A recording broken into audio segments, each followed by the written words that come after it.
Abi bu okul güvenlikleri ne yapıyor ya? Sıçıyor mu ama? Oğlum okula girene çıkana bir dikkat edin. Bakın bir. Anca öğretmenlerin arabasını beklemeyin lan güvenlikler. Size söylüyorum lan okul güvenlikleri.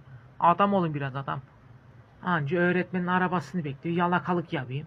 Lan öğrencileri düşünün lan biraz. Silah gelelim abi. Adam silah götürdü soktu. Nasıl giriyor abi bu adam?